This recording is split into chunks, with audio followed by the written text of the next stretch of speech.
A massive thank you to all of our sponsors on the Suffolk Non-League show. Without their help and support this year, we would not have been able to have made the improvements that we have done to the show.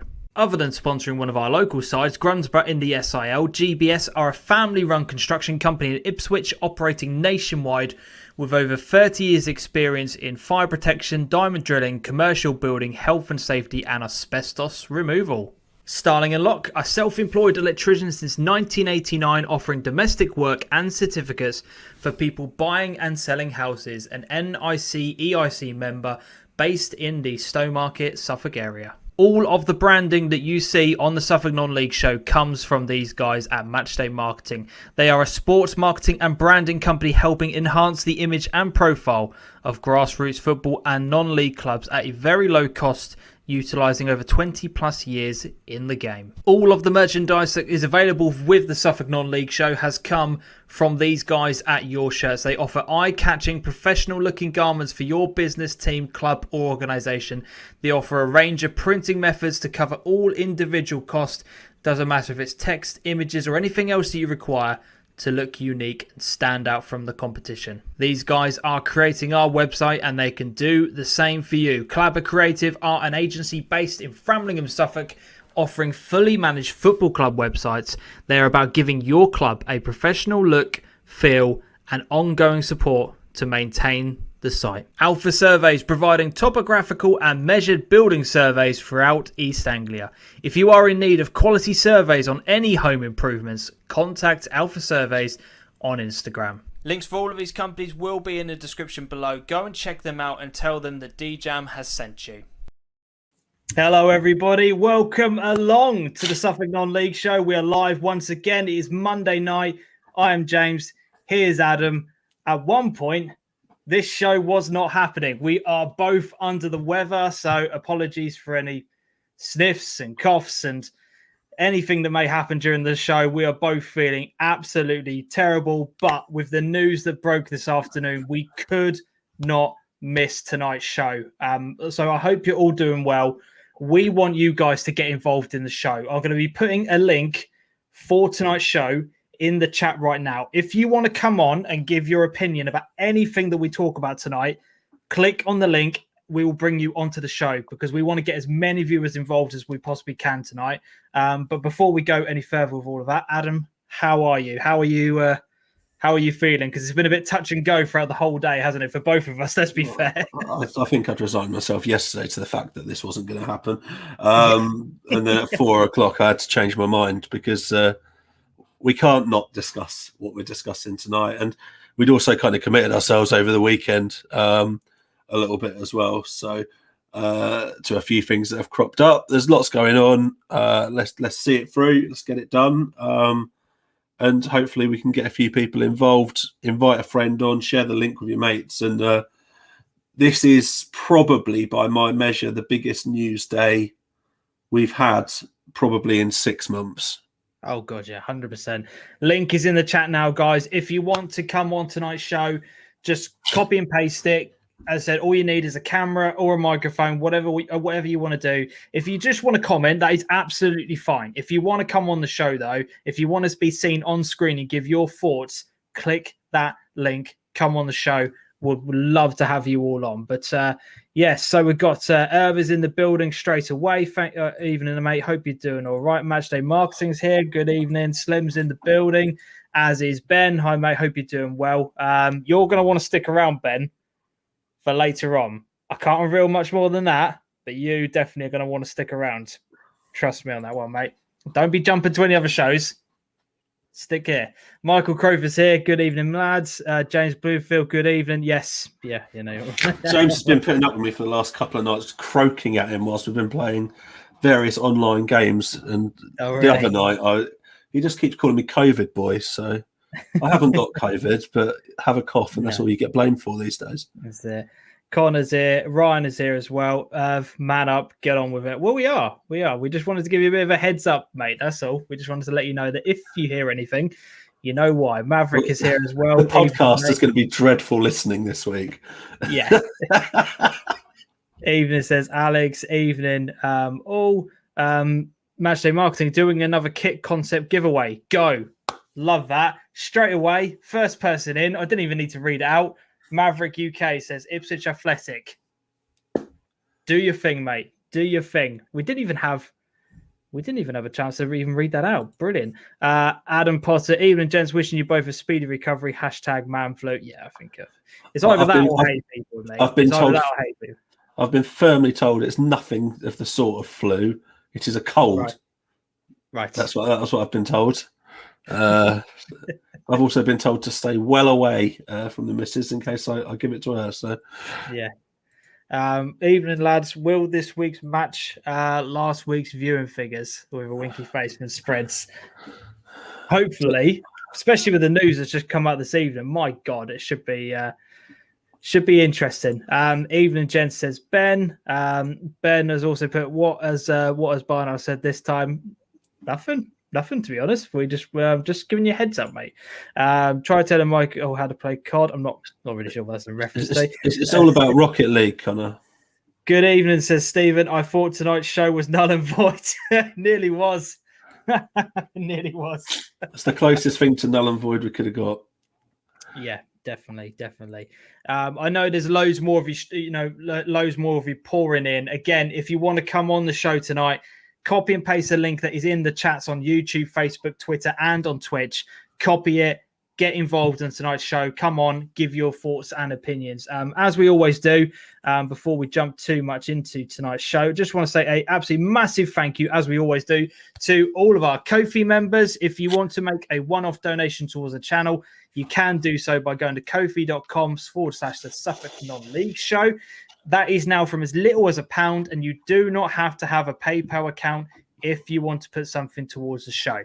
You can also do it on a monthly basis, like these absolute legends have done that have helped push the channel on. If you want to put monthly towards us, patreon.com/DeeJam. All of the links are available in the chat, including the link for all of our merchandise, like the hoodie I'm currently wearing. If you want a mug, you want a t-shirt, you want a bobble hat, because let's face it, in this country at the moment, the weather is all over the place. Why not get all free? Set yourself for the next week and a bit. You're all good to go. It doesn't matter what the weather is, you're covered. Any of those items, again, links for all of these are in the description below. You're such an eloquent salesman, James. I know. I've got it, haven't I? But as well, the link for Super Chat is also available. If you're on YouTube, click the $sign. You can make a donation towards the channel on there.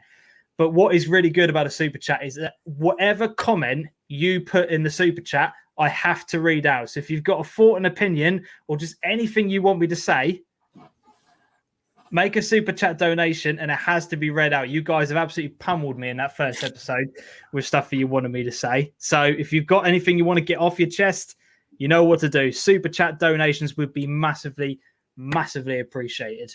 Dan Barnard, evening, boys. Hope you both as well as expected. I'm pissed I didn't do the Super Six. I didn't actually, I'll be honest, I did this whilst watching Line of Duty last night. So I didn't really notice who had done it and who hadn't this week. I normally do, but I tallied the 2-week results and there's going to be some excitement later on. Definitely. No other show on tonight, is there? No, James. No, there's not. Alex, roll on 21st, 22nd. The bobble hats are the nuts, never of my baldy head. Love that, Michael. Absolutely love that. Bill's in the building as well. No, Dan, you're not being called out. I said to Ben that he needs to keep an eye on the Super Six later on. That's all I said to him. Right. Let's jump into the main talking point. The reason why a lot of you will be here tonight, it is all kicked off this afternoon because the FA have made their announcement that this season and last season is going to be used for restructuring the football pyramid. Now, before we get into the nuts and bolts on it, Adam, what was your reaction? Because to be honest, this story was the reason we're live tonight. This is why we are here, because otherwise we'd have taken the night off, we'd have both rested, recuperated, and come back next week. But this is too big of a news story to not talk about. This is massive, isn't it? This news story is huge. What was your initial reaction when you first saw it? So something must have been bubbling away for a while, because this announcement was, well, not this announcement, but an announcement has been expected for some time. Yeah. And it was basically known in the community as being overdue. So really, really interesting that it's announced in the way it was, that Ollie's obviously got the scoop and the statement on it, as you'd expect him to have by now. One day I'm going to try and work out who these links are so that we can get a scoop like that. My initial reaction is, without looking at the consequences, is, as I've said before, finally it means that we're getting some movement in our leagues. They need freshening up. Yeah. And that's my major concern, is that people that want to go and enjoy non-league football, if you're going to keep seeing the same team, similar players, is it going to get a bit stale, lose its edge? People kind of know roughly what to expect. I don't think that argument holds too much validity, having seen the results over the last season, the partial seasons. Like, teams that we thought would do well haven't done. Do you know what I mean? It's been a bit up and down, but keep playing the same teams. I started to wonder if people's interest would wane a little bit. So I felt like the leagues needed freshening up. So for me, I wanted to see it from a point of view of just giving teams some movement, a bit of reward for hard work. Yeah. We've then gone on and obtained some documentation which just shows the sort of impact it would have. Yes. And maybe in some instances I didn't really realise what that would mean. I didn't pay proper attention to the document when it first came out, in terms of how clubs would get promoted. And you're gonna want to see this, guys. You're gonna want to see this. I'm all for it, but it's going to leave huge amounts of disappointment. And somehow we've already seen the disappointment. The FA are going to have to try and sort out how they get round the fact that they openly null and voided, then for the second season changed their terminology entirely. And we were all very aware of that change of terminology, because we highlighted it and we got clarification on what it meant and why. But the clarification we were given was, so we don't get rid of players' records, we let it count for something. We didn't. It was never said so it could go towards promotion. And it makes me think that now we're coming to it, they've realised that using that terminology was a real balls up in their opportunity to plan forwards, just in case things happen again, and they didn't look at it properly. So now now there's all sorts going on. Breaching law, I mean, I'll trust you on that, but I don't know what laws would govern it. But it's going to leave a lot of people feeling quite hacked off. Yeah, so let's go through the slides, and there's quite a few things that we do need to kind of cover with you all. We'll then get onto the information that we've got about the points per game and who this is going to be affecting, and then we'll talk about it in a bit of detail. So the first page is that the committees, as we now know, have met to consider the matter, and we will be recommending to the FA Council that the structural changes to the number of divisions in the National League system will be completed in order to address the imbalance. Structural changes are going to be happening to achieve a pure pyramid between steps 1 to 6. The planned and delayed restructure comprises of 1 additional division at step 4, 2 additional divisions at step 5, and a reduction of divisions from 20 to 17 at step 6. So just a bit of clarification there. As part of the proposal, 110 clubs will upwardly move within the pyramid at steps 4 to 6 in order to facilitate the new divisions, protecting the integrity of the league. This will have a positive impact on the significant number of clubs, supporting them with reduced travel and costs, providing greater opportunities for generating income via localized fixtures. The FA will now be considering these recommendations of the committees in due course, and clubs and leagues will continue to be kept updated. So that's the main thing. We've now got this decision that they are going to be using the past 2 seasons that's coming up in a few moments. So the key points about the restructure: the results from last season and the current one will be used to rank teams. Clubs' total points across both seasons will be added together, and divided by the number of games it played across both seasons. Right. This is where things get really interesting. The top ranking club from step 5 in our region will go up. So just one team from step 5. The only other divisions that have got more than one team going up are the Northwest Counties League, the Northern Counties East League, and the Northern League, who get 3 teams from each division. So we only get one at step 5.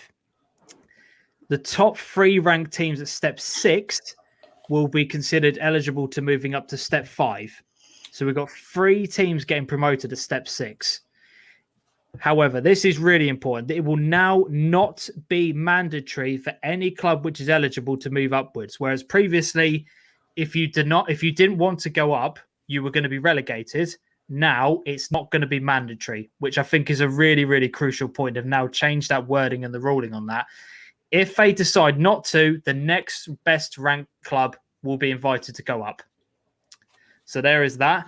Clubs at step 3 to 6 are invited to provide any observations on the proposals, and they've got until 5 p.m. on Friday to talk about it. Steps 5 and 6 have been asked to declare if they do not want to go up. More also, which is important for a lot of our teams, because a lot of our teams are step 7 and below, etc. The process of promoting 30 clubs from step 7 will be slightly different to that of promotion at step 5 and 6. It will be determined by the relevant leagues' priorities and points, etc. So there's a lot of talking points in that. I mean, where do we begin to unpack that? Last season, which was null and void, is now relevant again, which a lot of clubs didn't kind of know where they stood on that, but it's now going to be counting towards something. You don't have to go up if you don't want to. I mean, I can't understand why you wouldn't want to go up, but there might be financial reasons why somebody might not want to for whatever reason. But now they're not going to be punished for that as well. I don't know. I don't know. I don't really know where I stand on it, to be honest. I mean, I'm glad to see a bit of a reshuffle, but I don't know. You've kind of got in your head that the last season didn't count. And now you've then got to reverse all of that again, and now it does count. So, I don't know. It's a bit... I think there's a huge admittance that there's been a balls up without them holding their hands up and saying, we ballsed up. Does anything go to the FA Council and get rejected? Sorry, did they? Does anything go to the FA Council and get rejected? It's gone through their original committee. I can't imagine them rejecting it. That's the thing. Like, you know, it's this whole process of ratification and all the rest of it. Like, as soon as it's gone that far, you just assume it's going to happen anyway. I think that there's a few things in there that, like, if you brought the last slide up again, there's quite a few bits that you can actually take apart bit by bit. Like, one of them is that they're going to consult with clubs steps 3 to 6. Why are steps 3 bothered? Can someone tell me what difference step 3 make to this? Step 4, I understand, because essentially step 4 are going to have more teams in their league. Project non-league, has it had an effect, Alex? What's your view on that, James? I think it probably has, because obviously they were the ones that were hammering to get to use the past few seasons, haven't they? Those that shout loudest get to see some action in this instance? Possibly. I thought that went off the boil quite quickly, but Maverick, did I miss something? I thought 1920 was null and void and didn't happen. Well, this is exactly it. This is what we all thought, but apparently now. But this is the big discussion to take place really tonight. You're bringing back something that was removed. So are you going to retrospectively say, actually, it's not null and void anymore? Because we had all those discussions about player records, team records that happened that year. Does all of that all of a sudden come back? Well, it has to. It has to, doesn't it? Because you can't have it going towards these these changes if it doesn't work. You can't suddenly include all of those into the potential changes, can you? So in that, instance, if we take a few steps forward and say the council accept the proposal, do the FA categorically now need to stand up and say, we're sorry, we have made an enormous mistake in the getting to this decision. We feel it's right for this reason. However, the transcendency of going from point A to point B has been terrible. Dan Snell, a restructure only works by using then null and void season. You can't do it off 10 games. I do agree with that. And if that's the case, then you may as well play the season again. Yeah. At that point, I think the point is that by pulling 2 seasons together, ignoring the fact it was null and void for a minute, because I know we're going to pull that back in a second, but that's the only way you get enough results to say that's a season. Points per game allowing for the fluctuation. Some, like last season, Clacton played very few games, didn't they, in the end? Like they're a prime example of how bad COVID could have affected a team last season. Teams up north only got a couple of games in. Yeah. So they've had no choice, as Dan said, to kind of use it now. Alex Eggleton's put Project Non-League wanted points per game for the past 2 seasons. It's happened. So, yeah, it's definitely had an effect. Dan agreed, Alex. A lot of people and clubs proposed promotion based on points per game over 2 seasons. Best option for those who have been consistently top of the league, says Alex. Ben has put, so they null and voided last year. Is there any way they can look at the results from last year if it's never happened? Seems weird. This is the whole point, mate. This is the whole point. We do need to look outside of local football, though, and think of a measure that works nationally. Yeah. Because if we were to use, say, just this season, I'm now going to ignore what was said earlier on by, who said it? Dan said it. Ignoring what Dan said about it will only work over 2 seasons, right? If we only used last season, some of those teams nationally that have only played 3 games, it's a lot easier to go on a winning run of 3 games than it is 10. And your balance is going to be all over the place. There's not a big enough sample size. Yeah. Do we think that after the way the start of last season went in our area, you could have predicted a lot of the season? I think it did start to become clear who was going to challenge in some instances and who was going to struggle. But there's a huge counter argument to that a season is played over how many games you need to play them to find out a true answer. And those purists for the game will always say it should have come back to competitive football or nothing. Yeah. Stevens put on it, Ipswich Wanderers entered the 2021 season in effect on minus 20 points. The previous seasons has been expunged. Well, this is the whole thing. You know, people put a legal argument towards what happened last season. People will have spent money getting legal processes in place to put those appeals in. Do you know what I mean? Like all those clubs banded together to make sure that last season wasn't declared null and void. All of those money that has been spent on legal cases, all that time has been wasted spent on legal cases, trying to get something all put together to present to them, has been a complete waste of time, because a couple of years, well, not even a year down the line, they've basically turned around and said, actually, they do count. So it's, I don't know, like part of, I'm really split on this. I really am split on this, because on the one hand, I'm glad that we are going to have a bit of a restructure, because I think that the league probably does need it to kind of even itself out. But on the other hand, they've majorly balls this up. They've majorly balls this up. But I don't know. I really don't know. I really don't know. It's an absolute mess. As Maverick just put it, it's a shambles. Jordan's put, they made a mistake with null and void, but I don't see what is wrong with the restructuring from first look. It will make everything more competitive. Ipswich Wanderers, says Dan, will always get messed around all the time. They're such a big club with big ambitions, and they show Suffolk how it should be done. Stephen Boyle was put, why didn't the league have a contingency plan agreed before the start of the season? Well, they should have done. Why they didn't is poor planning. That's the kind of thing they need to say sorry for. Yeah. I think there's going to be a lot of teams who are quite, as we've seen, the backlash tonight. There's going to be a massive, massive backlash from this. There really is. Yeah. I think, you saw legal cases going on last time. I think we could quite easily be going down that route again, because there's going to be so many people that will say, well, you've declared it null and void. So we started off from a 0 points perspective, as did everybody else.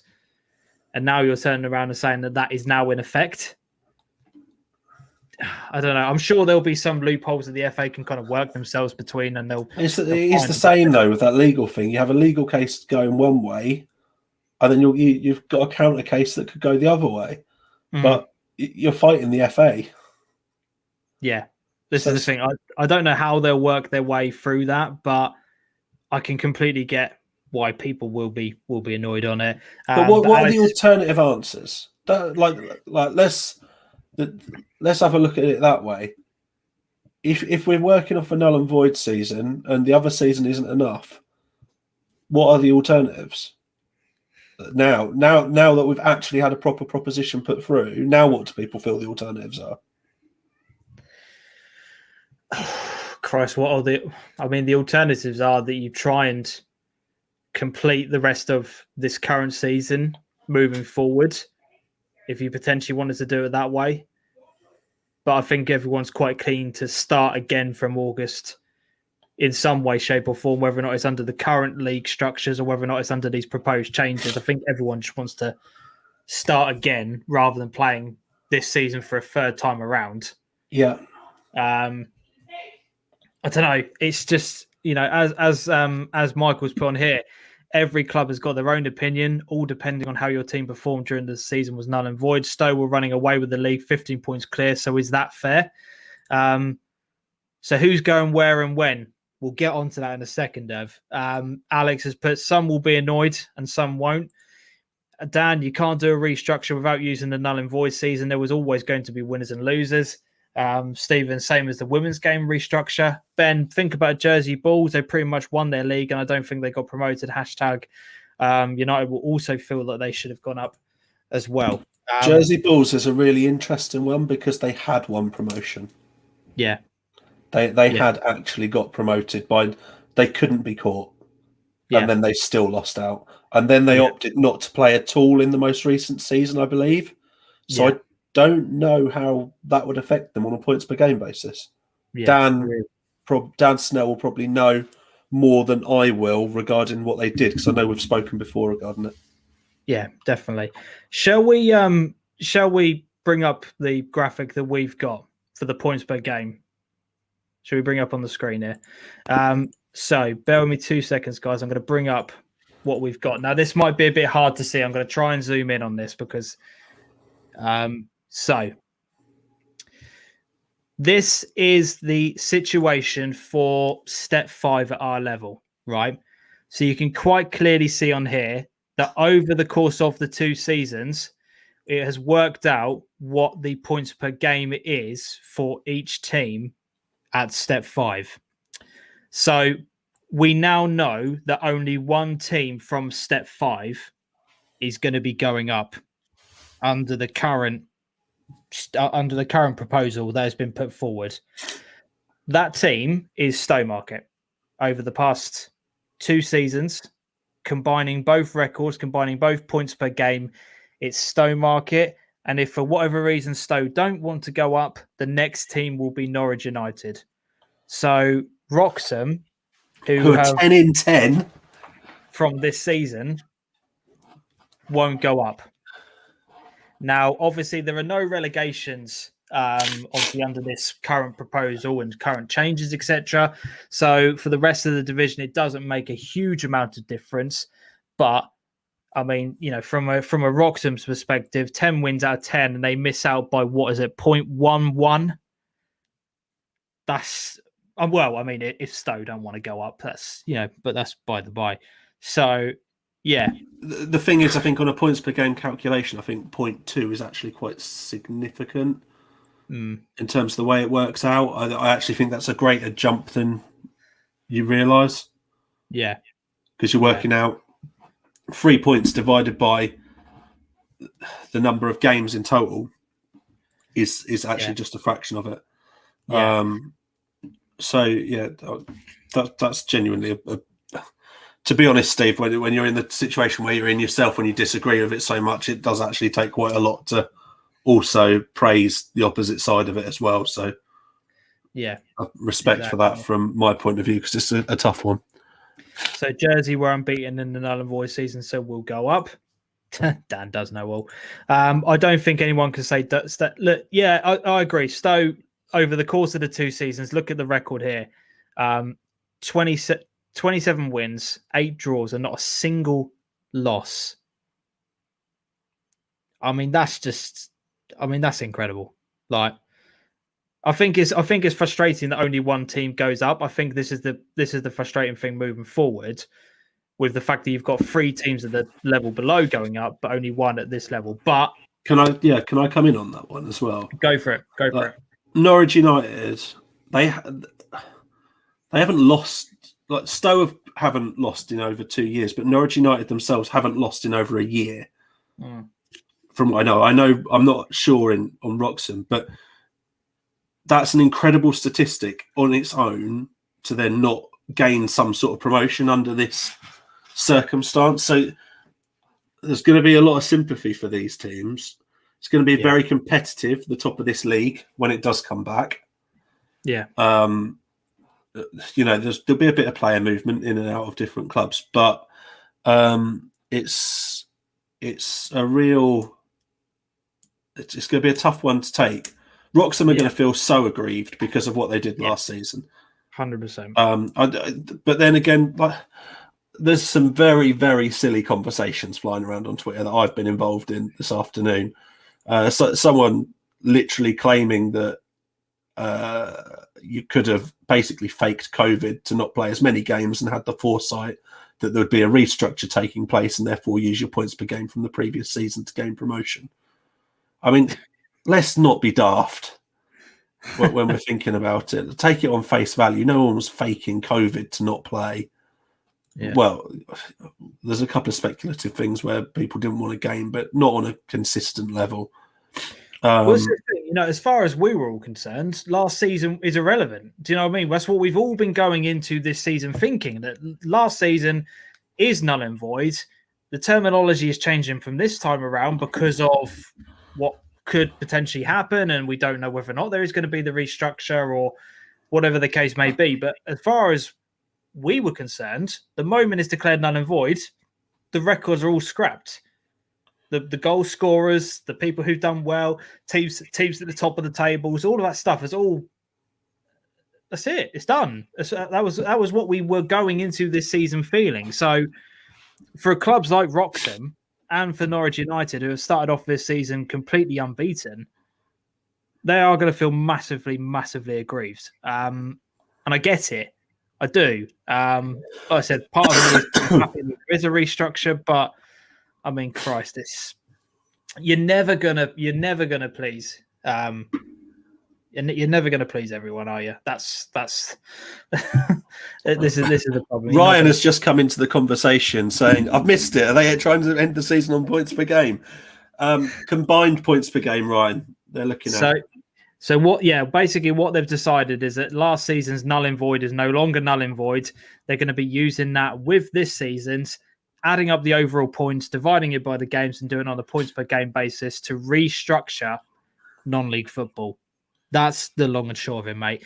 So let's bring up step 6 then. So this is the situation for step 6. So the top 3 teams are Mulbarton, Lakenheath, and March Town, with Fakenham and Ipswich Wanderers and so on missing out on the promotion. So if you look at it from an overall points per game record, you can see here you've got Mulbarton top with 2.23. Just remind myself, Lakenheath in second with 2.15. But look at that. You've got Fakenham missing out to March by 0.03 points per game. Just think about that for a few seconds. How pissed are you if you're Fakenham Town this evening? I'd love to know what their head-to-head has been over the 2 seasons. If I'd had time to do more research, that would have been absolutely incredible. It's really interesting looking at these tables, seeing how high some of these teams have finished on combined points per game, and then look at how dog their second season has been. Well, I mean, one example that jumps out straight away is CBS, who we backed to do really well and have had the most woeful opportunity at doing something. But I mean, Debenham have done pretty well over the course of the first season, but not amazingly second season around. There's a lot of teams that are kind of just there or thereabouts in terms of like the middle of the table. But as I said, from Fakenham's perspective, Jesus Christ, I mean, you'd be so pissed, wouldn't you, tonight? You really, really would.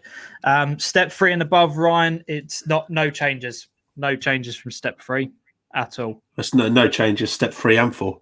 Yeah. It's only teams going up into 4 that this affects.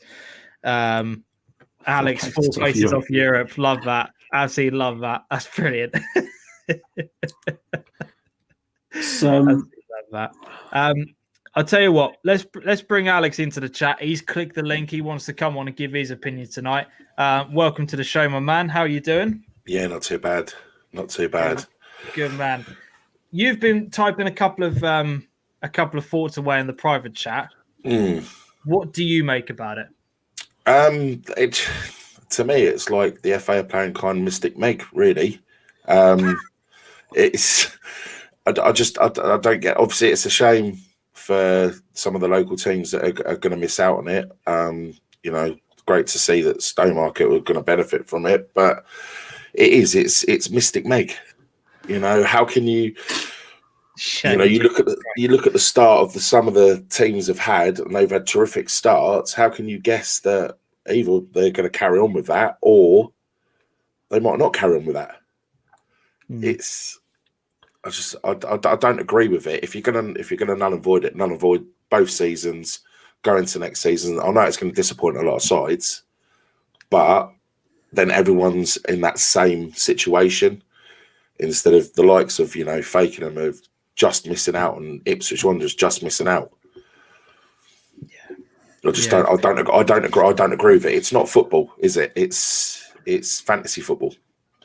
I mean, what would your alternative be?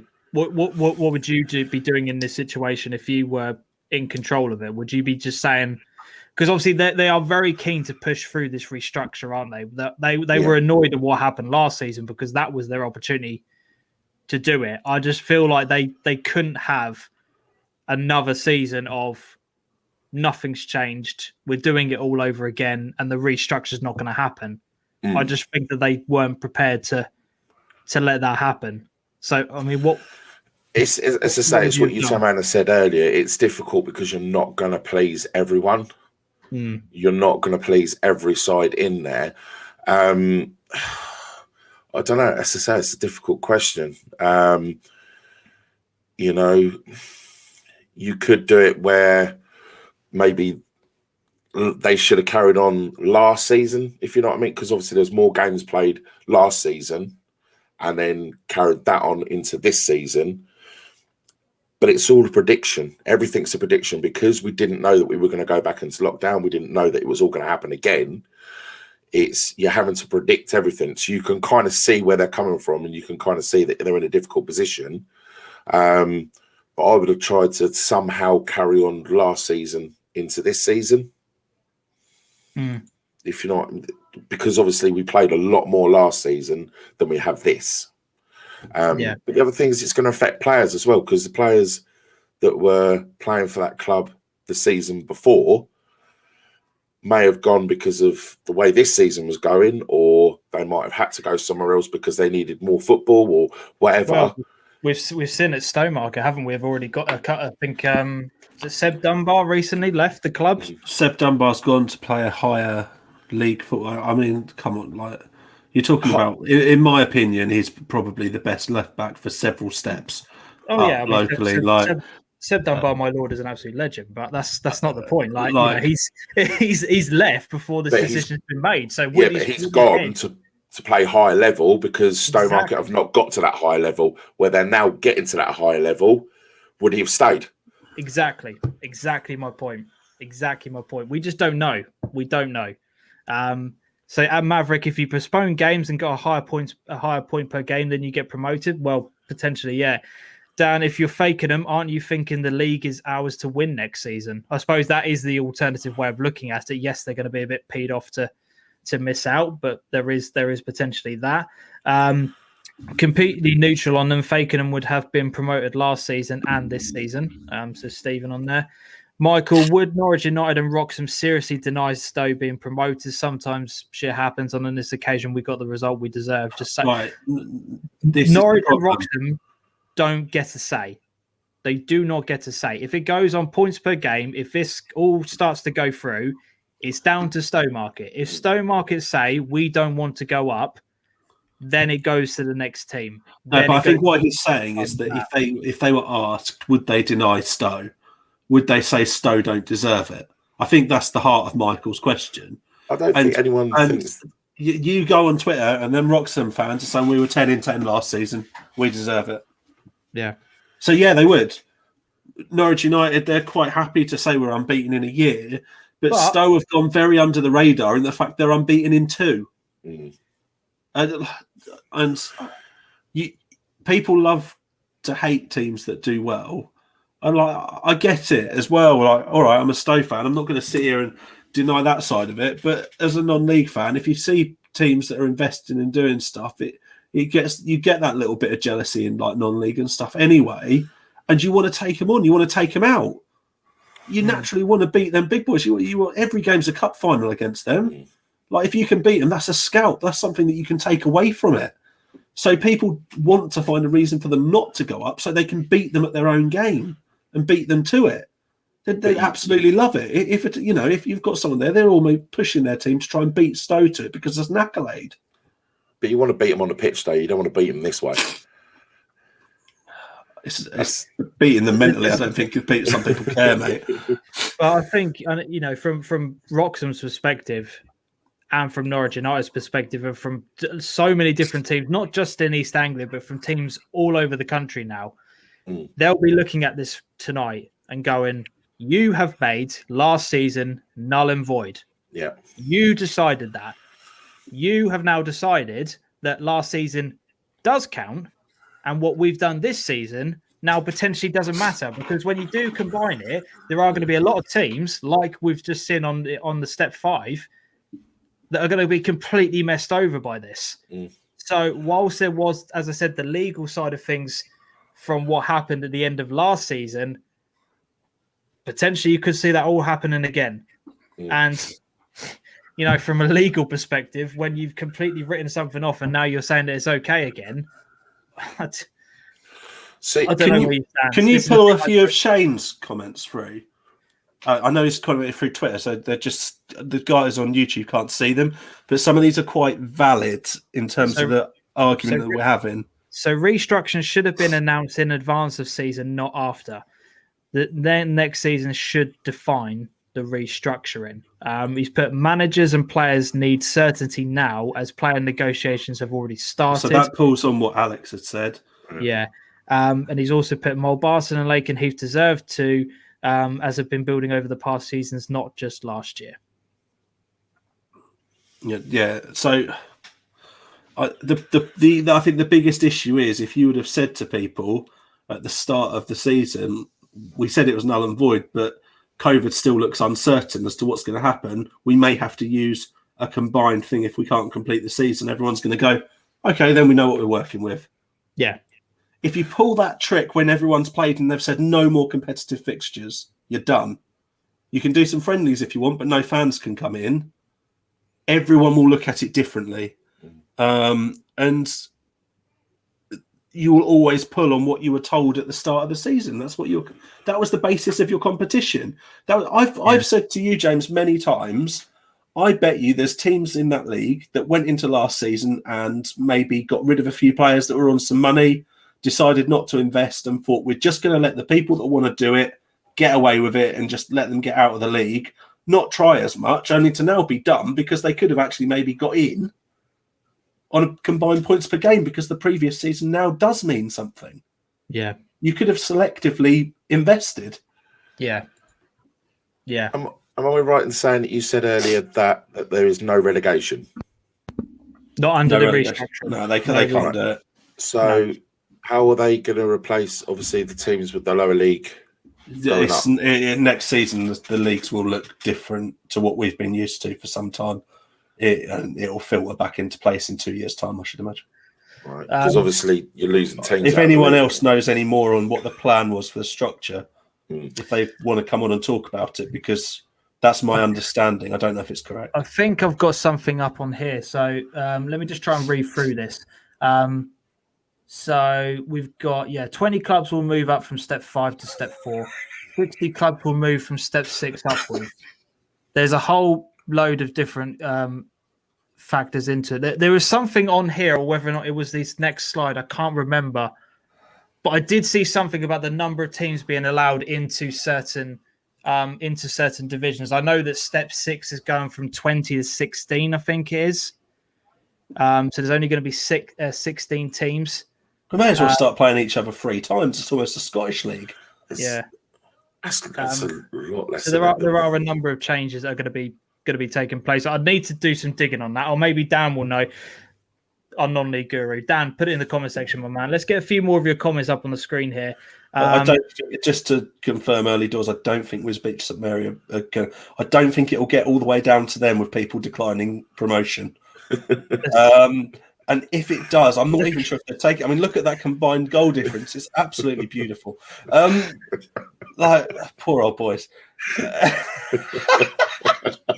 Jesus do you know what? It's the one team though where you do want to ask, like, is this league right for you anymore? Yeah, like over 2 seasons, Felixstowe and Walton, who aren't even in the league anymore, have still got a better PPG. Yes, Jesus. So no one in this division can't say that Mulbarton and Lake and Heath and March deserve it. They've been brilliant sides. The FA are damned if they do, damned if they don't. You cannot possibly please everybody. They can't wait another season, surely. I think that is what the crux of it comes down to. They were so keen. Why can't they wait another season? What's the point? That is an argument. Why now? Why does this have to happen? What is the impact on the British football pyramid that means that this year it has to happen? I think COVID is probably playing a massive factor into it, because by their logic and what they're saying, the way that they're restructuring the leagues is that there are going to be closer knit leagues competing against each other, so more regionalised leagues. And that's what they're ultimately trying to get this down to. So they're thinking, well, if we have it on a more regional basis, it's going to be less cost for you, less travelling, less time away, more restrictions on where you do play, where you don't play.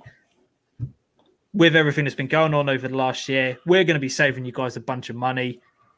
We're going to be the good guys. Let's get this league restructured now, rather than you guys having to go from, for example, Kings Lynn Town reserves on away on a Tuesday night.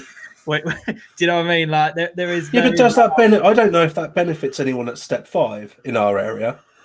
I don't. You may see some benefits at step 4, but I don't think step 5 and step 6 are going to actually be that. It's that area in the Midlands where there's no real leagues to cover a huge array. Yeah, we're making these huge changes just to geographically fit one area. I don't think anyone could honestly say, once we've restructured this, we're going to be able to recruit better players because they're not travelling as far. Well, only time will tell on that one. Alex, I feel for those who have missed out. Roll on next season and hope to see the same teams at the top again. To see who will strengthen. Galston are a good side. I feel they could do well next year without. You've only got to look at this chart when you start. This chart perfectly shows how far Galston have come. And they didn't even have a great season, to be honest. They were very up and down until the end of it. But they're down there. Yeah. They're only 5 points short. They're 5 points short of their entire season total from the year before. Could that not change it? Because I'm sure we spoke before about FC Clacton actually withdrawing, aren't they? They're not going to be in the league. They're going to the Essex Border League or whatever it is. Then obviously that's going to be even a little bit more restructure because of another side coming out. But I think that, but you say that, but 3 are going to go up. Oh, it's only one in that one, isn't it? So it's Stowe in that one. Well, it depends on 3 will go into the league, so you'll actually end yeah. up with the league being one team bigger. Yeah. Yeah, it depends on what is allowed. We need to know the numbers on it. Also, what about Reggie Lamb? Would he stay at Stoke? God knows, mate. Absolutely, God knows. Alex has put on here restructuring probably needed to happen, but surely playing one more season in the current structure is the fairest way. What's the rush? And that comes down to what you said a moment ago, Adam. Why now? I think it comes down to COVID. They're trying to restructure it now because, as they want to shorten people's travel. It's hard work, though, isn't it? It's like teams that invested for the promotion over the last couple of seasons get nothing for it, and then there's a lot of people then calling to start all over again. So those people that put the money in, put the time in to try and get something out of it, where's their reward? Yeah. This is the only way they get the reward for that investment. Yeah. Stephen, we feel very aggrieved, as we were told last year was null and void, and we were competing on that basis. And that's a very, very valid point. Ryan Gardner, they should have left the door open on the decision. They've just shot themselves in the foot. However, I think it is the right decision. Same number of teams at Step 6 next year, just one less league nationally. There you go. That's sorted on that. Alex put keep Wisbeach up. Ben, watch Wisbeach do really well next year. But they've got away with it for 2 years. And that's why I'm saying that sounds horrible. They may be watching. I don't care if they are. They've got a very young side, mate. They've got an incredibly very young side in Step 7, James, where they can establish themselves. They are not cut out for Step 6 football. I really hope they prove you wrong next year. Really. And so do I. But for the last 2 years, the evidence is on paper. Look at how many goals they've shipped. Look at how many points they've won. But there's no relegation in this restructure, mate. So it's not going to happen. It's not going to happen. I do partly agree with you. I do agree with you. But sometimes going down is a good thing. Look at Ipswich. Do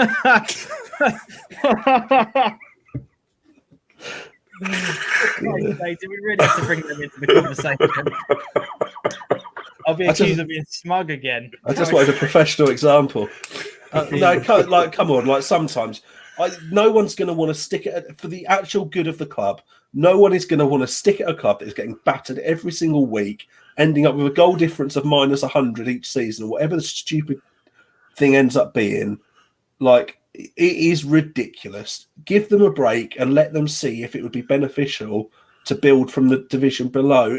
It's a hard pill to swallow because it may mean they never get back to Step 6 again. But what is the worth in the football that they're being dealt at the moment? But it's such a hard job on the committee members. That might be part of the restructuring. They may speak to some clubs and ask if they want to go down. It's happened before. The problem in our area, though, is, Alex, is no one wants to come up from Step 7, really. No one's got the facilities in this area. No. In Norfolk, it's a bit. Well, yeah, I'm talking Suffolk. Yeah, they do. Essex, they do. For Suffolk, for whatever reason, there's not that much of a. I get why. So people in the SIL do not shoot me down. I get why. It's difficult. I stand by you, but other counties do make the push up. That's all I'm saying. I'm not having to go SIL before anybody jumps on my back and gives me grief. But it does seem to be that way. I think everyone would agree in the SIL. It's difficult to come up from the SIL into those leagues because of how much money you have to spend out with stands and that money's not floating about, stuff Alex. like that. No, yeah, and I get that, and it's difficult to be able to. I think there is clubs out that wants to. I've been at clubs that I've spoken about it and gone to them and told them, okay, what is your ambition? Where do you want to be? Do you want to push out of these leagues and get into the third low none? But a lot of it does come down to they'll turn around and go, well, if we've got the finances to do it and we are able to do what we want to do, we'll try and attempt to do it. But it's cost. A lot of it is cost, and this doesn't help. COVID hasn't helped. No, and it's not going to help for a while. So someone's when we spoke beforehand. It's all right. It's all right. Sort of giving the clubs at Step 7 the option to come up because that's there, and I think there will be some clubs that want to do that in Norfolk. But a lot of clubs that may have wanted to consider it won't have the money in the bank as such because there's been no way to generate it or no way to think about facilities improvement, and they'll know they won't get it done in time. And therefore, maybe what is their big opportunity to go is going to be lost, and you've got to play for it again on the pitch.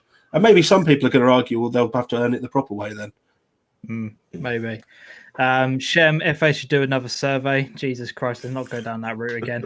Alex, everyone has been calling for a restructure. They have. I just think the timing of it is questionable. That's my only...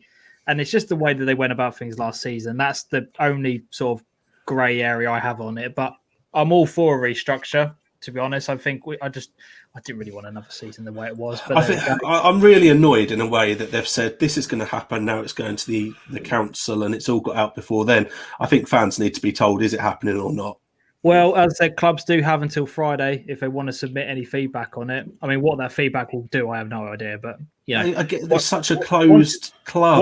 Once the FA have their mind set on something, that like there's normally no turning back on it. Do you know what I mean? That's normally that is how it is. Do you know what? It's like Harry Potter, isn't it? They get all them bits of paper, they just chuck them in the fire and see what magic happens.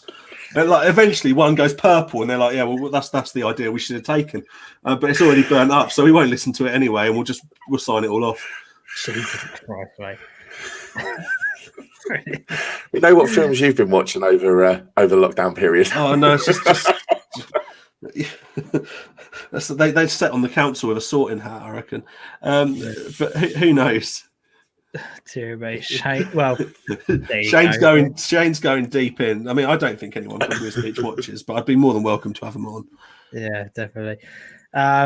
Stick us in Wisbeach League and we'd struggle. I'm guessing he was referring to Ipswich Ben on that one. I'm not sure. Angling combination have a few teams that want to go up. Yeah, I agree with that. Who was the club that just about didn't get their grading done in time? Holston Town. Where did they? Do you know where they were in regards to the league? Because that would be really interesting to know if they're now in the mix.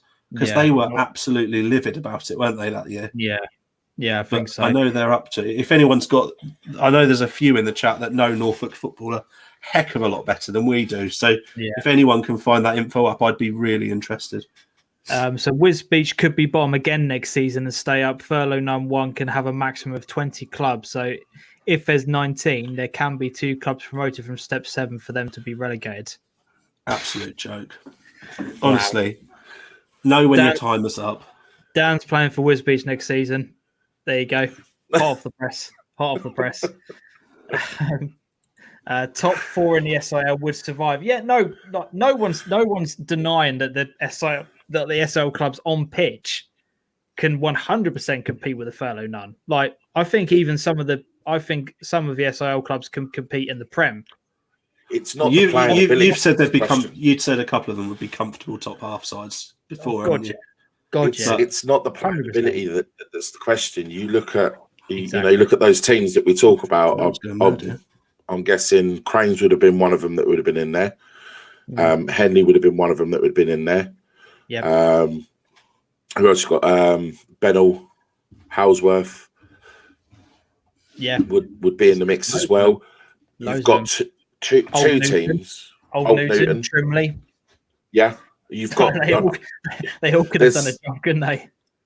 But then as I say, we go down again. You got two teams. As I say, Henley, I know they would struggle to be able to build a stand because it's not their ground, if you know what I mean. Because a lot of teams will sometimes be involved with parish councils, sometimes will be in local councils, and Ipswich Council and stuff like that. It's difficult to get a place of your own now. I'm sick of that though for local football. The fact that all these teams have all this support and they can't get the support of their local councils and their local areas just to have a place to play. That is one of the elements of local football that is getting beyond a joke for that level. The fact the community should work together to allow them to have a place to play, not trying to charge them out of being able to play, not being able to literally just starve them of somewhere to play. You should be encouraging it for the sake of getting people out, recreation and everything else. It's a joke. Yeah, but people don't think like that, Adam, do they? That's the problem. People think that mindset needs to change. Yeah, no, but it doesn't, though, because people see that land, they see the potential of selling it on, the commercial value from it. Let's get flats on it, let's get houses on it. scrap the football. That's not going to make us anything. That's all people think about. It's a sad reality of it. But non-league football, when it comes to that kind of thing, is just binned off. It's not a priority for people. Do you know what the state of things at the moment is? First week, you'll see, everyone saying, "Oh, we need more affordable housing." The advert that will follow the week afterwards is, "We don't go out and do enough sport. The whole nation's getting fat. You're going to get taxed more when you buy a Coke." Like, let these things go hand in hand, and don't take one away to prevent the other. It's hard to disagree. Let's get a few more of your comments up on the screen there. Shane, I have to say, whilst I don't agree with restructuring, now I am excited for the new season with new teams involved. So that's an interesting. That's positive. Irva said he's going to play for Wisbech as well. There you go. Got 2 new signings on the board straight away. Stephen, step 6 has more travelling than steps 4 and 5. This restructure solves none of that. Yeah, it doesn't. Of England. That's it. Like that. This is the thing. We do think very, very much locally here, and that is obviously the focus. It's a Suffolk non-league show. That's what it's meant to be about. We pick the news from the national side of things, and we apply it to what's going on in this area. It might not benefit us, but the overall country will probably benefit from all of these changes that are going on. But we do. But it's this part of the course. We do concentrate on what's going on right in front of our eyes, but we don't know the situation that's going on in Wales, for example, or in the southwest, or teams around London based maybe sick and tired. We just you just don't know, do you? This is the thing. Yeah, you're always blinkered by what you're involved in. Definitely, like locally, it's just the nature of the geography of our local area that this won't solve a single problem whatsoever. But if we're going to fix a bigger problem, then they're going to have to probably give it to those that have earned it over the 2 years, if that's the way of doing it. Because if the problem honestly needs sorting now for whatever reason, I know someone else said, "Why do it now?" Sorry, Dan. We do want to include Clayton in there. It's just trying to reveal these names, reel these names off the top of my head. Clayton, so we do this show every week with no notes because we haven't yet got ourselves a setup where we can have all notes and everything. It's in the pipeline. We've got ideas to get ourselves stuff done. But yeah, there you go. My understanding is Halston will play in Furlough No. 1 next season. There you go. I knew it was them. Paul has put on here, Paul Appleby, one team from the Essex and Suffolk League has applied to go up, which is Sudbury Sports. Someone said about this a long time ago about Sudbury Sports. I can't remember. Is that associated actually with Sudbury though? I think it is their under 18s. Because there was a lot of talk about it because obviously the league that they were playing in, they were put in a cup that was probably a little bit less than them. We played them. They absolutely annihilated us, to be honest. They were called something else, I think, first. But yeah, they were a really, really good. I think it is like the kind of their academy youth team or something like that. Yes, there. Ben, could you not ground share if you're going up, or will it be too hard? I couldn't honestly. I don't know. I'd have to get somebody from a club to. Well, no, you could, but how do you just suddenly arrange a ground share? We've been seeing it. Pitches through the if you look at the Furlough Div 1 South, if we think away from the north, Hackney Wick, I think, are the best example of the fact that they've ground shared to make sure they've got the right standard of facilities for the league. So you could ground share. That's possible, but if you ground share with somebody, you've got the logistics of making sure match days work out, and you've got the cost. And I'm sure if you follow hashtag, they will tell you outright they're looking to get their own facility due to the cost involved in ground sharing. Yeah, it's not going to be cheap. This is a great point about the SIL side of things. Furlough None requires the club to have at least a 10-year lease period. So that's the potential, again, another banana skin that a lot of clubs are going to have on there. Shane, land is too valuable. That's the truth. None of the teams mentioned own their ground, says Maverick, which is potentially very true. Whitton held back from large FA regeneration grants as we don't own our land. Ground is all wanted to be built on, and they get away with putting in a small car park with a couple of swings on there. Another signing for Wiz Beach. I'll sign for Wiz Beach and bag 20 goals a season. I'm a poor man's Clark Priest. As long as you grow your hair, Ben, although I suppose after lockdown you're probably nearly there anyway. But yeah. Shane, Kings in reserves, Marchtown, Fakenham, etc. almost closer to Peterborough League than they are for our league. Lee, Holston, Caister, UEA, Mumford, Dunsdale, and Helsden all looking to go up from the Anglian Com. Wow, that is a big list. And how many of those are allowed to do it? One? No. This is from step 7. So this is slightly different. Yeah. So how many step 7 can go up? I thought it was just one. It said on that sheet you had. Did it? The final slide said how many could go up from step 7, I'm sure. Let me bring the slide back up. I'm not entirely sure on that one. Process of promoting 30 clubs from step 7 will be slightly different to that. It's going to be determined by the leagues. So step 7's not included within that. What, so 30 clubs nationally from step 7 promoted? That's a joke. Like, that's barely any. I don't know. That's very, very few. Yeah. Well, that was what was on the statement. That was what was on the statement. So step 6 is divided into 2 local leagues each time. That's a tiny amount. You're only looking at 1 or 2, if that. Yeah. So for a lot of even things, it's going to be very difficult. That's just Norfolk clubs. You're going into steps. Promotion party at Yarmouth. You may have a promotion party at Yarmouth, but I'll be honest, Yarmouth have got, like, at the minute, only have to look at what they've done in the 2 seasons since going down, and they've realised how difficult step 6 is. I'll stick by that. Step 6 is a very, very difficult thing to get out of. Once you're in it, it's very hard. Very, very hard. Yes, they are an AFC Sudbury side. Holston and Mumford would be the top Anglian comms sides on points per game. As well on there, Sudbury Sports is effectively AFC Sudbury A. There you go. Yeah. Can't ground share to gain promotion. Ground share has to be in place before applying to go up. There you go.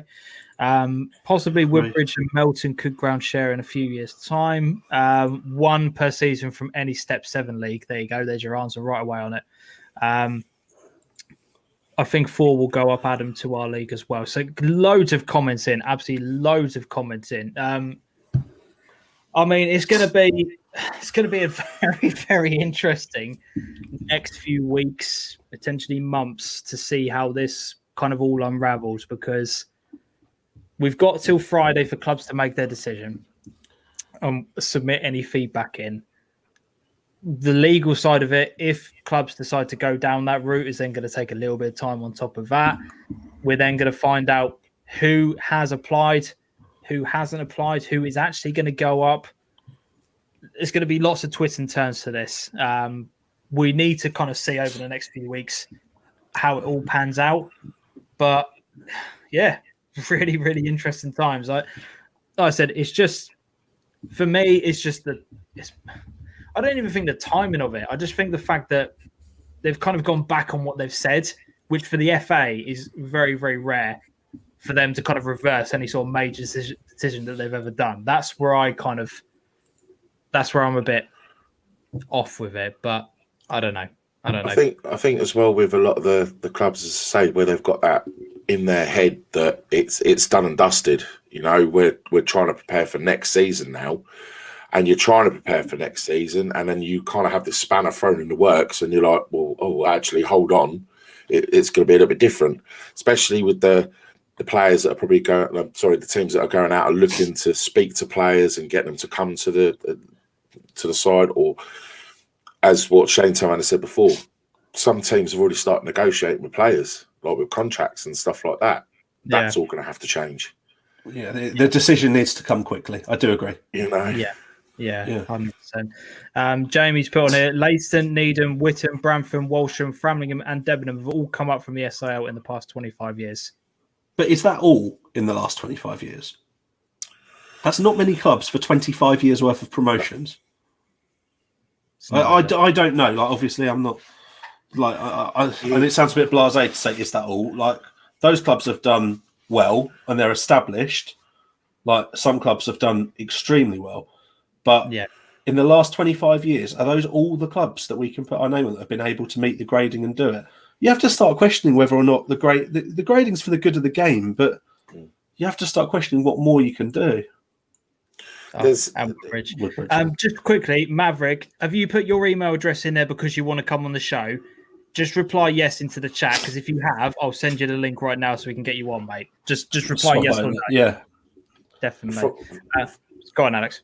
So I'd say from an SIL perspective, you want to see those teams push up and go up, or people that are part of clubs that want that ambition to go up. And it is so difficult when you kind of have that kind of block, really, because especially when it comes to like the grounds and stuff like that, because I say the quality of football's there and the ambition's there, and even some places actually have the facilities to be able to do it. I think someone put in there before about someone's facilities they got. I think Trimley.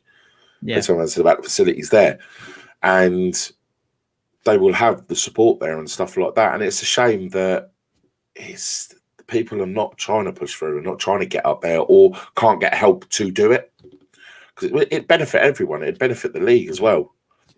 The counter argument to it is that probably a lot of clubs are quite content and happy where they are. There is that argument to consider. A lot of people will be quite happy to be competing at this level of the game. They're quite happy where they are. I really struggle with that argument, though, James. Football's a competitive sport where forevermore, if you win promotion, you go up a league. So to know you're hampered by the fact that you don't have the facilities, to me, is anti-football. But I know that's an arguable point, but if you have to just stay where you are, you may as well just play friendlies for all your life.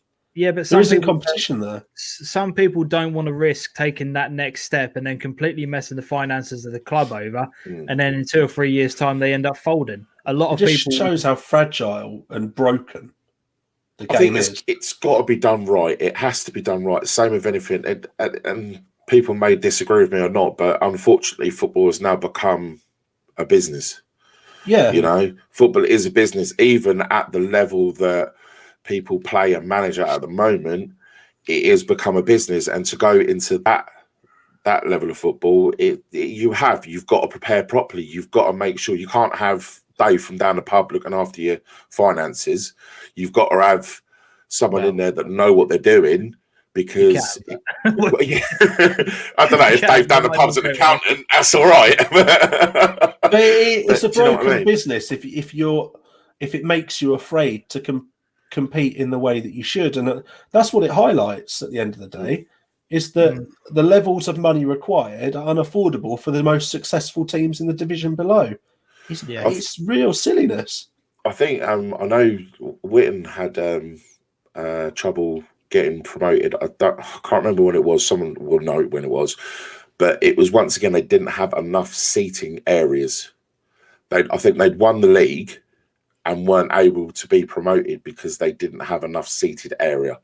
Yeah. And that's when obviously they had the stand put in behind the goal, and then for each grade, and you're required to have a set number of seats. But to have a great season and win the league, and you're pushing for that, and what you say, that competitiveness to get there, and then to be told, sorry, you ain't got enough seats, you can't go up. Yeah. You notice all these projects, like Felixstowe had that stand put in behind the goal. Not big, but it was £100,000. Yeah, I'm sure that's what they said. It was £100,000 or something daft. Like Alex will probably know more than me. It was all over. It was all over Twitter, wasn't it? You can understand how it cost a lot of money to have it all installed, have it made, craned in, base made. Like that money's going to add up pretty quickly. So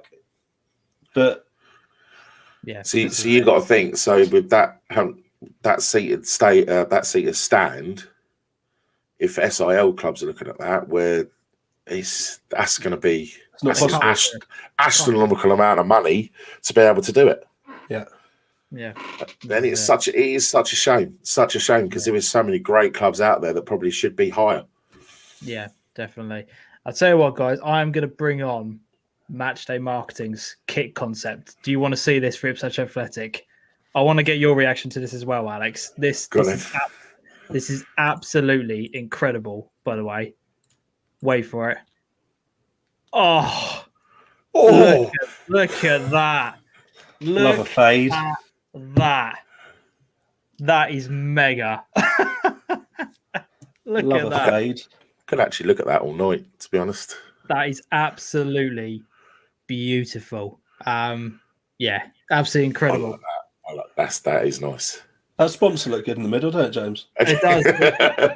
It belongs. It's weird. It belongs. I half want to get up and get the Codnam one I've got. I'll do it. If you can bring it over, mate, I'll give you permission to leave the screen for a few seconds. Hang on a minute. You guys are going to like this. Trust me. These concept kits are absolutely amazing. But they do cause a lot of controversy as well. But we'll leave that for another day. Oh my God! Some sports manufacturer got so up in arms when he tried to do this a year. I don't know if you remember a year ago when it just Well, obviously you're going to say that, Shem, because it involved your club last time. Well, Whitton has put Shane's put Whitton next, please. The kit looks great. I wish I could do a super chat, but match day, can you do an Elmswell top with that sponsor on the front? Not going to say anything else. Here he is. I'm going to bring you up on screen. Look at that. Look at that. Yeah, so we obviously sponsored did the reverse one, but they had one made up just so we could see what it looks like on the front. That's nice. So I have to admit, Codnam's kits, they're pretty good over there with their kits. They are really good. They are really good. So that's so yeah, we'll try and do that once a week. I think with Matchday doing that because I think it's quite a good concept. But yeah, that Ipswich Athletic one is absolutely amazing. Can I put Ufford in there just quickly? You've got to be quick off the mark, mate. You've got to be quick off the mark. The moment you post it in the chat, you've got to be there straight away, bringing it on. I'm just going to be typing it from the start. Get it on your copy and paste and just absolutely bang it in. Just spam the chat constantly. That's the way to win. That's the way to win. Ben Moore wants a whole week of concept kits. So we'll just have a matchday marketing takeover and it'll be like Art Attack. Where he'll shout you'll shout out the names of kits and he'll make them in salt on the floor, and we'll do an overhead GoPro. You just know we're going to get a message after this saying, "What have you done? Yeah, what have you signed me up to?" I've not got time for this. Come on. Get a little Macron stencil so he can shake it over the arm, so you get a nice little badge on the arm, and then go wild. Definitely. Alex, it's been good having you on the show, mate. Really appreciate you coming on and giving your thoughts and opinions. No worries. Mate. Speak to you soon. Yes, mate. See you later. Nice one, mate. Nice one. A couple of small news items before we kind of round up tonight's show. We do have the very brief announcement, which is to kind of go through to saying that fixtures this Saturday. It has been posted on the chat, and the chat is 100% right this evening. We are recommending that no football fixtures take place this Saturday between 2:45 and 4:15 p.m. This is coming from the FA directly. They have posted this out to all clubs. For all fixtures taking place, please consult your local FA site or cup competitions to find alternative kickoff times. So I would imagine, Adam, that from a SIL kind of perspective with the cup competitions that are going on, there'll be midday kickoffs. If you've got the facilities to play it behind closed doors with the floodlights, there's a possibility it will be an evening kickoff, maybe. I don't know. We'll have to see. FA Vars is due to be played this weekend, I believe. If anyone from Mulbarton is in, let us know. I know you're got your fixture on the horizon. I should imagine to allow more time for preparation, they'll want the Vars games in the evening, and they've got the floodlights and stuff. However, what happens if you play a game in an evening when you haven't got any fans through the door? Putting lights on and everything else, it all costs more money. Yeah, this is it. There's an argument both ways. I don't want to get into too much of a debate around the reasoning why they're doing it. That's not for this show, but I don't know. It's I don't think you can argue with it. It's not something that's going to happen every week, hopefully, is it? No, it's not. It's not. I mean, but Dan raised a great point on here. It's going to cause a lot of trouble with youth football being played in the morning, which is a great point. County Cup fixtures this week, which is very true. Like I said, I would imagine the majority of those games will be pushed to midday. I would have Glenn thought. Sheehan has just sent me a direct message on Twitter saying that they have been given the option of 1 p.m, 4:15 in the SIL, or the option to postpone. Please, let's not postpone games already. Interesting, really interesting. And I mean, Alex is still hanging around backstage, and he's just put a really good point in the chat. People who work on Saturdays as well. There are going to be a lot of people who kind of do morning shifts, then make themselves available for the afternoon, who potentially now can't play if they can't get there on time. But I know it's only for one weekend, but it's like, I don't know. It's frustrating, but keep an eye out on your local sites. Your club will be contacted, I'm sure, as a lot of people have. Find out your alternative fixture times, and we'll see. Shem's put extra time, ? So will matches stop and play extra time after the funeral? God knows, mate. You know, when it says it's a recommendation, I don't want to be crass, but does that mean you can ignore it? If it doesn't work and you get permission from both sides? Who knows? Ben, my lads have got Chatter's at home on Saturday. She should be good, but I'm expecting them to kick off as we have history. Oh, Ben talking about fights? That's unusual, isn't it? That's unusual. We haven't got a guest for you to talk about fights with this week, Ben. Absolutely lost the scrap. Yeah, he's literally created his own this week. Brilliant. So, yeah, there is that piece of news as well. We do also have, as we mentioned last time around, we do have our Junior Cup games going ahead this week. Ignore the timestamp. I haven't had the chance to change it. This evening's been a very, very chaotic one. But all of those Junior Cup games at the moment are still going ahead. As I said, if you are part of those teams, make sure you check your times on there. And the other cup competition going ahead is the Primary Cup. Again, make sure you check your times if you are involved in those games. But again, good to see cup action going ahead. Some proper competitive games happening this weekend. And that's important. And with a lot of these games, or with all of these games rather, fans can come back. They are allowed to attend these games because they're not in a stadium. They're not entries. Alex is kind of miming something. You don't have to go. What do you mean? Well, what do you mean? Where are you going? Where? No, where are you going? Where am I going? Yeah. I will decide that on Friday. He's staying at home to watch the funeral, Alex. I don't know if you've ever been to his house, but he's got those plates up around the house of the rails.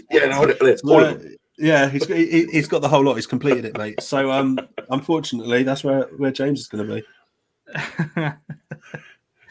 Dan Barnard, let's be honest here, lads. 1 p.m. kickoff, boys in the pub after the game in the beer garden. Kind of does lend itself to it, doesn't it? Yeah, this is exactly it. To be honest. Raising a toast. Local fight, says Shem. Luke Riley. So we've now got to get across to Bungay for either 12:30 or for 6:20. Well, that's a journey, isn't it, for 12:30 as well? Yeah. It would be handy if it's optional. You bastard. That was horrific that day. That was horrific. It wasn't even his wing mirror; it was his internal mirror. I don't know what he could have held up his makeup mirror the whole way, and he would have got there. I wasn't prepared to take the risk. I wasn't as confident as a driver as I am right now. Come and do a match day experience at the under 12. There's no way in hell I'm filming anybody under the age of 16. The legal ramifications behind that, my friend. I'm not getting involved. There's so many comments that I want to make right now, but I can't because it would just be wrong. Yes, they would be wrong. They would be false, and you'd be kicked off the show very soon, my friend. So be careful with what you do say. The information I have received says it's a directive, not a recommendation. There you go. So make of that what you Do you know what, though? Just going back about filming the under-12s game, it's really, really annoying from our point of view that it's so difficult to cover youth football properly because it needs the promotion and it needs the coverage, and it's absolutely impossible to do because of the current climate, and that's a real shame. Yeah. And the little clips you get on Twitter is about as much as you're going to get from coaches, and that's because they've signed 4,000 permission slips to do them. You two must know, even like to go and record an SIL game, you have to ask permission. Yeah. You have to ask permission, both sides, the FA and the referee and everything. So for that must be. Because if anyone does run a youth team in the chat and has something that we can include on the show, not on a video format, but knows of a way that we can do some coverage for youth football, with summer coming up where summer camps and stuff are quite key, I'd really like to do something with it. There's a lot of parents in the chat, and there's a lot to be learned from youth football as well. It would be something that's good for us to cover and to have a look at, but we've spoken about it before, and we simply don't know how to do it in the right way. It's not worth it from our perspective, kind of getting involved in the. We need someone that's in it and knows what they can say, what they can't say, and how they can cover it properly. Yeah, 100%. That would be really good though if someone wants to reach out to us. Let's get our final talking point up on the screen then. This is the final conversation we're going to be having tonight before we do the Super Six. Alex, I might as well keep you on the chat for this. I might as well keep you on screen because it's actually a big talking point that will cover your club as well. Yeah. SIL friendly squad rules. Now, this is something that came up on Twitter over the course of the weekend, where because of the number of players that are allowed to be on a matchday squad for SIL friendly games, because I know they're trying to keep it to the same sort of rules as what they have for league games, etc. There are some clubs who are having to turn away players from their own squad that won't be allowed to go onto the bench. Now, this has frustrated quite a few people online. Yeah. Adam, you got involved in the debate very quickly on Twitter the other night. Adam, your thoughts before we get people's up on the comment section. What do you kind of feel about it for those who haven't been reading your tweets over the weekend? If you're taking part in a friendly and you give a toss about how many substitutions the opposition are using, and you're busy, who cares? Everyone wants to get back to playing football. Stick 11 on the bench. Let everyone have a run out. As long as you don't play any more than 11 on the pitch at any one time, it literally doesn't matter. If your team has got less players signed on, that's just the way it is. Like, there's no advantage to be held there. Like, literally, the way I'd do it is cap it at 11 so you can have two teams that you can run out. That makes sense. Not many SIL teams are going to be running more than 22 in a first team squad that will turn up every single week. You may have more than that, but you've got serious problems when it comes to the actual season if you're running more than 22 in your first team. Like, quite honestly, you need to let people have some ability to get out and play and get minutes in legs, and you need to. I said when it came up, I said just phone the other team, tell them what you want to do, get their agreement, and just tell the ref. But then there's stories of refs phoning the FA to make sure they can do it. Why do they have to do that? Like, no one's going to be there spying on them. They don't want to be caught out because all it takes is the other team to report it. They're in the shit, aren't they? It's a disciplinary issue, I guess, because but if you're going to set it up as friendlies, no one's going to want to take part in these anymore. It's because people want fitness in their teams. They don't want to play stupid rules. The only time I'd say it would benefit aside is it may have benefited some of the teams that are still in the cup competitions, because obviously when it comes to the cup competitions, you're going to have to abide by those rules. Those rules are going to have to be there. So the friendly that you have before, like we had a friendly on Saturday, and then we've got a cup game this weekend. Yeah, we've abided by those rules in the friendly that we had, so we're used to it going into the next one. So then we kind of don't make a mistake. So I could kind of see that. But to be honest, I totally agree with you, Adam. I don't see the point. It doesn't become a friendly then.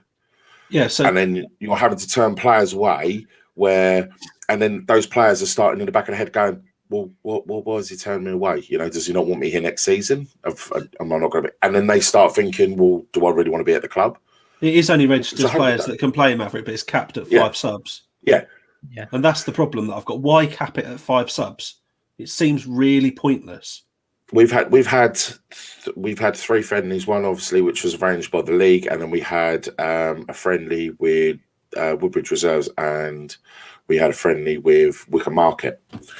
And I don't see the difference between those 2 friendlies and the friendly that we had last week, apart from we were restricted on the amount of substitutes that we could have, the same as Kesgrove. I expressed my concerns over it. As soon as I said that the league were arranging friendlies, I expressed concerns that they'd put rules in place that would, I don't want to say it, but piss people off. Yeah. And straight away, they've just got this rule in place that's prohibiting people from playing the game. If you're going to do 5 subs that's roll on, roll off, you may as well do 11 roll on, roll off. I think the other thing as well is injuries. I think that can be a big part of it as well. Because if you're only restricted to 5 subs, you then start thinking, do I want to bring on...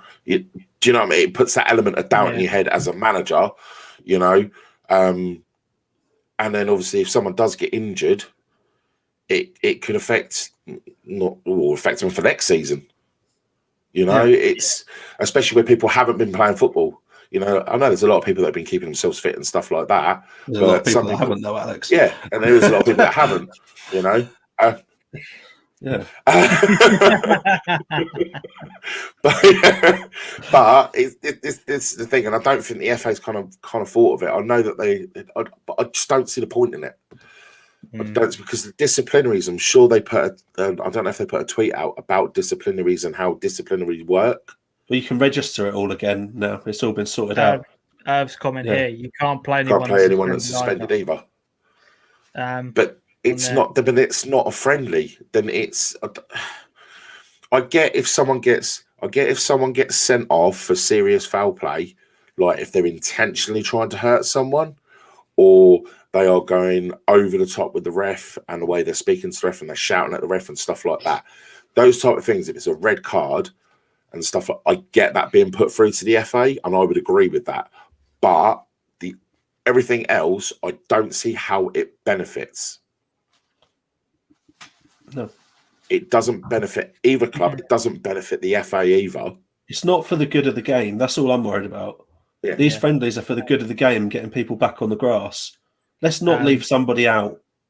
So Ben's put, Adam loves the debate. Let's just play the game. That's what we're all here for, and we've been missing it. Dan Barnard, let's be honest, if we're playing league matches, they would be in the same situation anyway, which is the other side of the argument. Stephen has put, if it's a friendly, it doesn't matter. Maverick's put on here, although having said that, the ref has to send in team sheets and no space. It's only a friendly. You may as well write it on the back of a fag packet for all it'll count.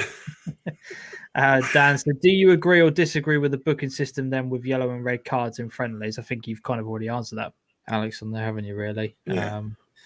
Like it was an interesting thought on there. Like I said, it was annoying a lot of people that they were having to kind of send people away and not have people included in the match day squads. It was just we thought it was just an interesting thing to kind of talk about, really, as to get where people's thoughts and opinions on it are, because I said it was something that sparked up on social media. I'm not involved in the clubs on a match day. These sort of things doesn't really affect what I tend to do and my enjoyment of the game. I suppose from a fitness perspective, it makes more sense to have roll on, roll off subs in those friendly matches, because everyone's getting used to playing football again. We're wanting that, we're wanting to have people not cause themselves injuries and harm and stuff like that. It does make sense to have all of those substitutions available, but I don't know. The rules are the rules. People knew what they were signing up to when they agreed to these when they agreed to these friendlies. The rules were there. Did they though? Because it seems they like were there. So why is it only now when we're playing, when people are shocked by the fact they've got to leave someone out? So something to go shopping with the missus. It doesn't seem like they've either been. It seems like they either haven't been read or not communicated clearly. I think on a lot of players, they've just kind of gone, we can play. So not kind of really read into it too much and kind of left it to the board and the managers and assistant managers and coaches or whatever to then relay that back to them. And then when you relay it back to them, they're like, oh, okay. And sometimes they may not even remember. sometimes because we haven't been able to see anyone. Sometimes when the rules have been made up, we've put it in a group chat. Not everyone looks at the group chat, and there's a game coming up. Really, no disrespect, but it's true. A lot of people will only look in the group chat to go, "All right, I'm playing this weekend," and not really look at the other stuff. So it's been difficult to communicate sometimes with people. Yeah. Obviously, I don't look at any group chats I'm ever involved in. So that's you're an antisocial. Yeah, no, it's just because half of the things in group chats are just full of shit, aren't they? Let's be honest. Like half the stuff in group chats is not relevant, so I haven't got time to be wasting scrolling. So if you ever need to do any kind of business between me, James, and anything that you've got to do part of, just remember James won't pay any attention to it. Contact him. Go through Adam. Just contact Adam. Absolute moron. Right, let's round up tonight on the Super Six. Adam, you've had 2 weeks worth of stuff to catch up on. Talk to me. How has it gone over the past 2 weeks before I bring the graphics up? This is where people are going to be really interested in this one because honestly, the outrage that was on Twitter and my DMs last week because we didn't do the Super Six was absolutely horrendous. So it's all your fault anyway, James. So it was that out of the way. It was.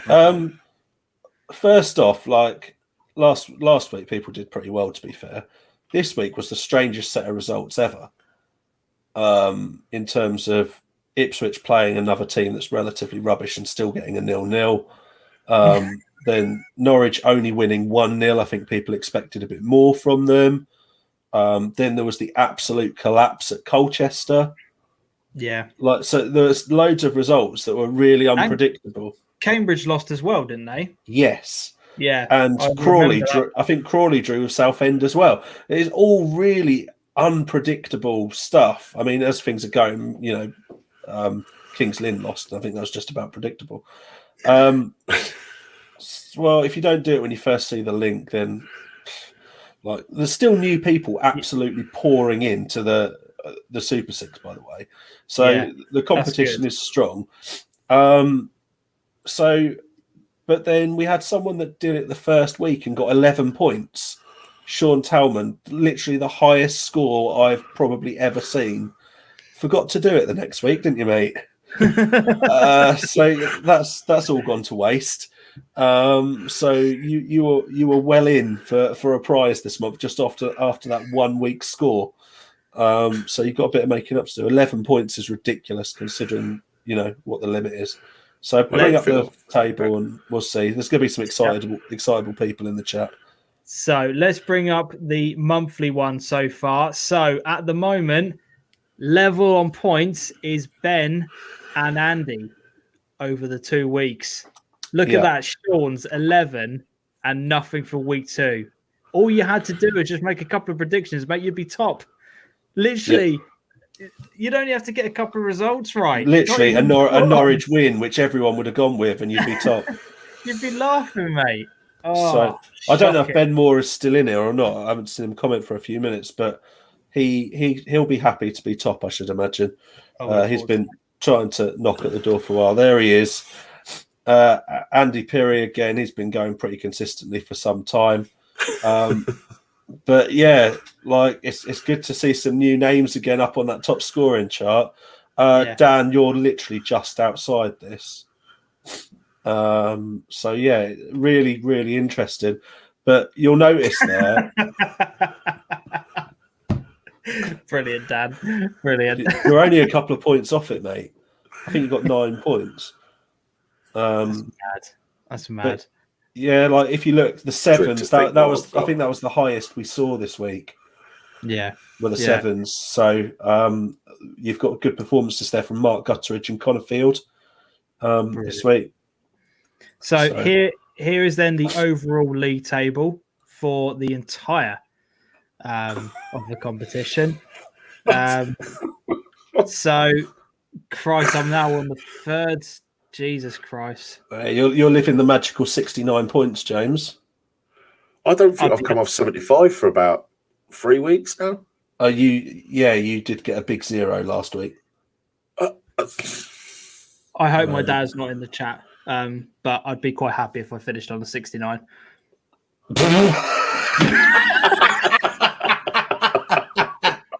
What a way to sign out. Spreads has improved his lead at the top with a 4 this week. I think Alex and Dan both forgot to enter, but Ben got 3 points, I think it was. There was like an extra point difference in them. So Spreads, for the first time in ages, has gained a point. So I'd have to ask a question, Adam. What happens if you actually sneak your way up there and win? I'd void it.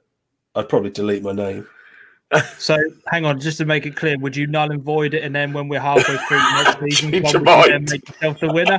Yeah, then I'd probably keep the results and then points per game it.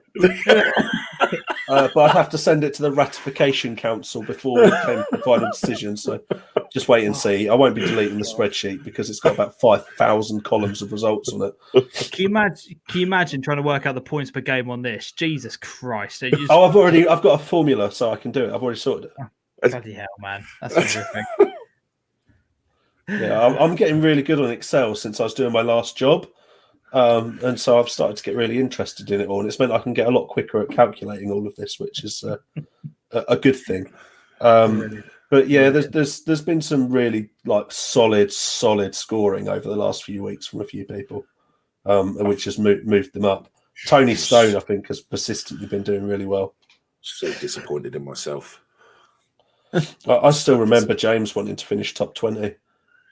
No, it's still on. It's still on. You could have a few miracle weeks, like Sean got 11 points last week, and all you need is a week like that, and you're back in the game. Yeah. I can't remember what my prediction for myself was going to be. Actually, I think like there's a few people that have dropped down and then started to climb up again, but it's at the top. Spreads now, because we're getting towards the end, it's looking fairly nailed on that he's going to take first place. We've got first, second, and third to fight for. So yeah, the thing is, don't worry about it. You can watch on catch up. Do you know what worries me is that Dan Barnard's on 112, whilst third place Alex is on 113. So if I have to spin a wheel for third place, we're going to be in a lot. There's going to be a lot of trouble. Again, Jesus. But I think won't like that. That battle for second and third is hot. Oh, there you go. So here are this week's fixtures up on the screen here. I'm going to be posting the survey into the groups, into the chat now. Facebook, YouTube, Twitch, and Twitter. Click the link. Go and fill out your predictions for this week's competition. It's Norwich versus Bournemouth. And with a Norwich win, we will be back in the Premier League, and when we'll get relegated once again. Chelsea versus Ipswich, Newport versus Cambridge, Colchester versus Walsall, Exeter versus Southend, and Halifax versus Kings Lynn. Massive game for Ipswich if they stand any chance of getting into the playoffs this season. They have to beat Charlton on Saturday. For Cambridge, they need to bounce written all over it, isn't it? Well, potentially, yeah. Cambridge have got to bounce back. From next week. From last week rather, because somebody mentioned it on Sky Sports, stumbling at the final hurl-on for Cambridge. I hope they don't do it, because I'd love to see them in League One next year. I love how you just got hurdle and furlong combined to make furlong instead of furlong or hurdle. Absolutely, he styled it so well. You styled it so well, James. So eloquent. It's absolutely perfect. I know. Timmy Puku. Brilliant. Colchester versus Walsall was a massive game. Exeter versus Southend. Both those teams wanted to stay up this year. They need to turn that around. They really, really do. So yeah, link for the Super Six is in the chat. Make sure you fill that out now so that you don't miss out. As I said, as we always do, you'll get your weekly reminders set out throughout the rest on social medias. Make sure you follow myself and Adam. We'll be posting the link out for this several times throughout the week. I do believe the Kings Lynn game is a 12:30 kickoff, so you do have a deadline to get it in by 12 o'clock on Saturday. Big support this weekend from everyone to go to Kings Lynn, because it's evident there's struggles there that we don't know about. Sold 2 strikers this week, and I really want to make sure they try and solidify their position in the league rather than put themselves under pressure to the final day. But it's good to have a team locally at that level. Cheers, what I am going to do, though, is I'm just going to finish up. We're going to get another graphic because this is absolutely superb. Look at this man. I've squeezed in a Whitton one for Shane. This man, this is absolutely incredible. Let's just bring this up on the screen here. This is the Whitton United concept kit. Oh, fade. Look at the gold as well. Gotta love the fade. You gotta love the fade. Oh, that's incredible, there. Oh, coming to Whitton soon. I do really like that. The sponsor in gold as well. I don't think we could probably afford to sponsor Whitton, to be honest, James. Judging from some front of shirt quotes that I've gathered, but maybe that one's a bit out of our price range. Yeah, it does look good in gold, though, doesn't it? We've never had our logo done in gold before. No, not yet, but there's a first. But I like that. Absolutely love that. That is really nice. Brilliant stuff. Guys, thank you so much for tonight's show. It's been really good. To be honest, as I said, at one point this wasn't going ahead, but I'm glad we did it. It's been a really good show. To everyone who's been watching, if you're still around on the YouTube side of things, make sure you give the video a big thumbs up and subscribe to the channel if you haven't done so already. We are 10 subscribers away from 1,600, which is absolutely incredible. So yeah, massive props on that one. Facebook, share it around, Twitter, make sure you retweet the link, all of that good stuff. And yeah, thank you very much for watching. We will be back next Monday, obviously for the Suffolk Non-League show. And keep your eyes peeled on the channel for an announcement Friday for what game I'm going to. That's all I'm going to say. I thought you were going to say there was something that we've done that I don't know about. Oh, that's Thursday, mate. Don't worry, you've got plenty of time. You'll be good. Anyway, guys, thanks so much for watching the video. Thanks very much for getting involved in the comment section, as you always do. We love you. We appreciate you. As always, until next time, adios, everyone.